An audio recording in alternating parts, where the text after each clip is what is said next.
আসসালামু আলাইকুম ওয়া রাহমাতুল্লাহি ওয়া বারাকাতুহু। সুপ্রিয় দর্শক, আজকে একটি নতুন আমল নিয়ে আপনাদের সামনে উপস্থিত হয়েছি। আজকে আপনাদেরকে জানাবো যে কিভাবে আপনি খুব সহজেই একজন মক্কেল বা একজন হামজাত বা একজন পরীকে হাজির করবেন। কি আপনার আসসালামু আলাইকুম ওয়া রাহমাতুল্লাহি ওয়া বারাকাতুহু। সুপ্রিয় দর্শক, আজকে একটি নতুন আমল নিয়ে আপনাদের সামনে উপস্থিত হয়েছি। আজকে আপনাদেরকে জানাবো যে খুব সহজে কিভাবে আপনি একজন হামজাতকে হাজির করবেন, যেটা খুবই সহজসাধ্য, একদম আপনার অল্প সময়ের মধ্যে এবং খুবই সংক্ষিপ্ত আকারে কিছু একটি পড়ে আপনি কিভাবে হামজাতকে হাজির করবেন। তো আমল শুরু করার আগে আমার চ্যানেলে যদি আপনারা নতুন হয়ে থাকেন, অবশ্যই চ্যানেলটিকে সাবস্ক্রাইব করুন, লাইক কমেন্ট এবং শেয়ার করুন। এবং কয়েকদিন যাবৎ কিছু অসুবিধা থাকার কারণে ভিডিও আপলোড করতে পারিনি। তো ইনশাআল্লাহ তাবারক তাআলা এবার থেকে আপনার প্রতিনিয়ত ভিডিও আপলোড করা হবে, আমল দেওয়া হবে, যাতে মানুষের উপকার হয়। তো যাই হোক, আপনি কিভাবে আমল করবেন, এই আমল আপনি যে কোনো দিন করতে পারেন, কোনো অসুবিধা নাই।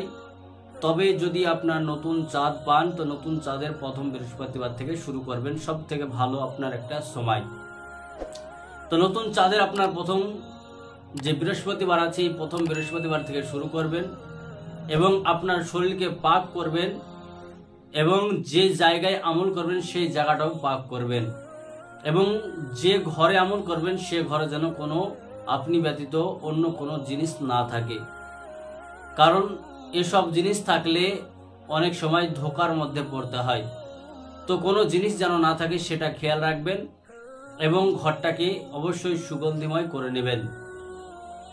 যেভাবে আপনার সুগন্ধিময় করতে হয় আপনারা জানেন, যে আগরবাতি জ্বালিয়ে নেবেন, যদি বাকুর থাকে বাকুর জ্বালাবেন, বা যদি আপনার কাছে ধূপ ধুনো থাকে সেটাও জ্বালাবেন। আর আগরবাতি এগুলো জ্বালিয়ে যদি গোলাপ জলও থাকে সেটাও আপনি জ্বালাবেন। তো যখন জ্বালানো হয়ে যাবে তখন আপনাকে কি করতে হবে, ওই জায়গায় বসে যেতে হবে।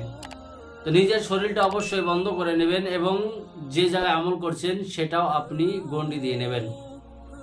এতে কি হয় যে আপনার কোনো রকম ভয় থাকে না, কোনো রকম আপনার ডরের কোনো ভয় থাকে না যে কেউ আপনার ক্ষতি করবে বা এরকম কোনো ভয় থাকে না। আপনি নিশ্চিন্তভাবে আমল করতে পারবেন যে আমি যখন এই গন্ডির মধ্যে আছি তখন পর্যন্ত আমার কেউ ক্ষতি করতে পারবে না, এতটা আপনার সাহস থাকবে এবং আপনি নিশ্চিন্তে আমল করতে পারবেন।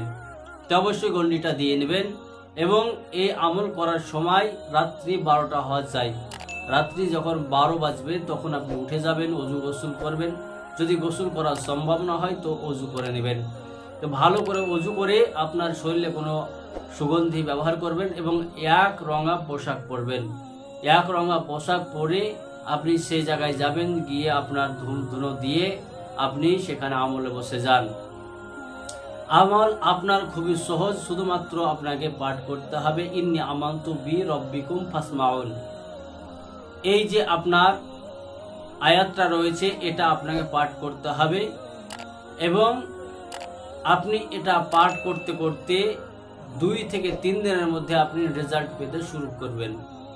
যদি আপনার 3 দিনের মধ্যে হাজির হয়ে যায় তো আলহামদুলিল্লাহ। যদি আপনার একটু লেট হয় তো আপনি আমলকে ছেড়ে দেবেন না, 21 দিন পর্যন্ত চালিয়ে যাবেন। যদিও 21 দিন লাগে না, তবে যদি কারো রুহানি কম থেকে থাকে তো 21 দিন পর্যন্ত আপনার 21 দিনের মাথায় হয়ে যাবে। অবশ্যই 21 দিন পর্যন্ত আমলটিকে চালিয়ে যাবেন এবং যখন আপনার কাছে হাজির হবে আপনি অবশ্যই তার সঙ্গে ওয়াদা করে নেবেন যে তুমি কোনো ক্ষতি করতে পারবে না, আমার সামনে তুমি তখনই আসবে যখন আমি তোমাকে ডাক দিব এবং আমার পার্শ্ববর্তী যারা মানুষ রয়েছে তাদের কোনো ক্ষতি করতে পারবে না। এই ওয়াদাগুলো তার সঙ্গে করে নেবেন এবং তার হাজিরের পদ্ধতিটা জানিয়ে নেবেন। তাহলে সে আপনাকে কোনো একটা নিশানি দেবে, সেই মাধ্যমে আপনি তাকে ডাকতে পারবেন এবং সে কোনো ওয়াদা দিবে সেটা আপনাকে খুব চিন্তা করে, খুব বিচার বিশ্লেষণ করে আপনাকে সেই ওয়াদাটা মেনে নিতে হবে।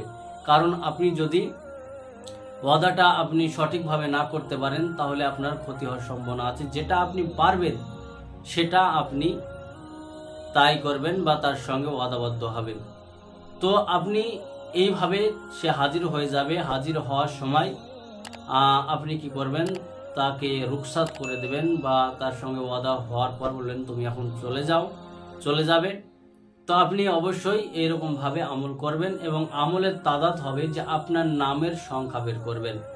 আপনার নামের সংখ্যা বের করবেন, যে সংখ্যা হবে সেই সংখ্যা আপনার যদি 200 বার হয় তো 200 বার আপনাকে পাঠ করতে হবে, যদি আপনার 100 হয় 100, বা যদি আপনার 500-700 হয়, যেরকম নামের আদাত হবে সেই রকমভাবে আপনি সেগুলো জোর দিয়ে যত হয় ততবার আপনি এই যে আয়াতটি বললাম সেটা আপনি পাঠ করবেন। ইনশাআল্লাহ তাবারক ওয়া তাআলা কামিয়াব হতে পারবেন। তো অবশ্যই আপনারা আমল করুন, ইনশাআল্লাহ তাবারক ওয়া তাআলা আপনারা কামিয়াব হবেন। ভালো থাকবেন, সুস্থ থাকবেন। আজকের মতো এখানে দেখা হচ্ছে নতুন একটি ভিডিও নিয়ে, আমল নিয়ে। আসসালামু আলাইকুম ওয়া রাহমাতুল্লাহি ওয়া বারাকাতুহু।